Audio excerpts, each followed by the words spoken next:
Live లో చూద్దాం. సత్వరమైన పనులు ఏంటంటే ఎక్కడ మనం ఉత్పత్తులు పెంచుకునే అవకాశం ఉంది, అది ఏ రకమైన ఉత్పత్తి కానీ దాని మీద ఫోకస్ చేసి టక్కున రాష్ట్రం పెట్టిన పెట్టుబడి టక్కున తీరేటట్లు ముందు చూపుతో పనిచేయాలి, తెలివిగా పనిచేయాలి. ఇది ప్రదర్శిస్తుందా తెలంగాణ ప్రభుత్వం?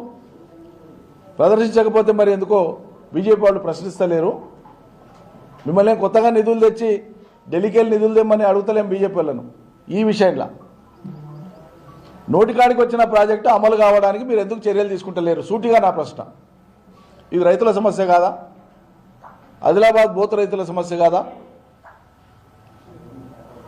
మరి ఇది పట్టనప్పుడు మీకు ఏం పట్టినట్లు? ప్రజలు ఏం నమ్మి మిమ్మల్ని గెలిపించినట్లు? నోటికాడి తెచ్చిన రామన్నను మమ్మల్ని ఇంట్లో కూర్చోబెడితే మీకేం ఫలం దక్కినట్లు ప్రజలకు? దయచేసి ఆలోచించమని కోరుతా ఉంది. ఇప్పటికైనా ఏవి ఏ స్థితిలో ఆగిపోయినాయో అవి తక్షణం ప్రజలకు అమల్లోకి రావాలి. అవి సాగునీటి ప్రాజెక్టులు కానీ, పంటల కొనుగోళ్లు కానీ, ప్రభుత్వం ఇస్తానని చెప్పినటువంటి భరోసా కానీ ఇచ్చి తీరాల్సిందే. కౌలు రైతులకు ఇచ్చి తీరాల్సిందే. చాలా పెద్ద ఎత్తున భూ యజమానులు కౌలుకి ఇచ్చేటువంటి పరిస్థితులలో సారవంతమైన పొలాలు కాబట్టి ఇరిగేషన్ ఫెసిలిటీ ఉందంటే చాలు. నిన్న సాత్నాల ఏరియాకి పోతే రైతులు చెప్తున్నారు నీళ్లు పారుతాయి కాబట్టి 2 పంటలకు కలిపి 30 నుంచి 40 వేల మధ్యలో మేము కౌలుకు తీసుకుంటున్నాం సార్ అని చెప్తున్నాం. మళ్ళీ మీకు ఎట్లా గిట్టుబాటు అవుతుంది అన్నాం. మా పెట్టుబడి పంట కష్టం ఒక పంటలో వెళ్ళిపోయినా ఇంకో పంటలో మిగులుతుంది సార్. మరి వ్యవసాయం తప్ప మేము వేరే చేసుకుని బతకడానికి లేదు కదా, వ్యవసాయమే మాకు మూలాధారం అంటుంది. మరి మీరు మాట ఇచ్చినటువంటి ఆ కౌలు రైతులకు కూడా ఇస్తామని గంభీరాలు పలికి, పొంకనాలు పలికి, గొప్ప గొప్ప మాటలు పలికి సిగ్గనిపిస్తలేదా ఇలా కౌలు రైతులకు ఎగ్గొట్టినందుకు? కౌలు రైతుల ఊసే ఎత్తనందుకు?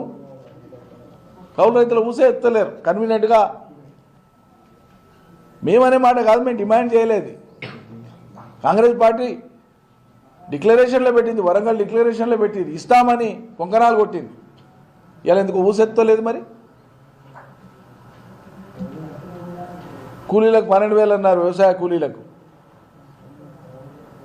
అది రేపు రాబోయే రోజులలో స్థానిక సంస్థల ఎన్నికల లోపల కొద్దిమందికి ఇచ్చినట్లు చేసి రేపు మళ్ళీ మహిళలకు ఇచ్చే 2,500 ఏవైతున్నాయో దీంట్లో కట్ చేసేటువంటి దానికి ఉపాయం అవుతుంది రాష్ట్ర ప్రభుత్వం. మీరు రాసి పెట్టుకోండి, నేను ముందే చెప్తున్నా ఈ మాట.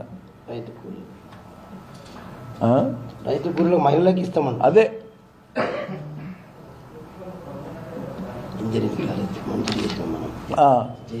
జేఎన్టీ ఇంజనీరింగ్ కాలేజ్ కూడా ఇక్కడ మంజూరైంది. 23-24 సంవత్సరం దాన్ని ఉపయోగంలోకి తీసుకురావాలి. పాలసీ డెసిషన్ ఒకసారి అయిపోయినాక, ఒక ప్రభుత్వం చేసినాక దాని కొనసాగింపుగా మీరు చేసే ప్రయత్నం అది అమలయ్యేటట్లు చూసుకోవాలి. వాళ్ళు ప్రకటించిన కానీ పెట్టలే సాకులు వెతికితే సరిపోదు. ముఖ్యమంత్రి స్థాయిలో వచ్చిన ప్రకటన తర్వాత ప్రభుత్వం అయినా సరే దాన్ని కొనసాగించాలి. అది ప్రభుత్వ విధానాలు. ఈ సర్కారు నడిపేది కాకుండా మీకు ఏం బుద్ధి పుడితే అది చేసేదానికే మీరు ప్రభుత్వాలు ఉన్నాయనుకుంటే అది మీ అవగాహనకు జోహార్లు, మేమేం చేయలేము దానికి.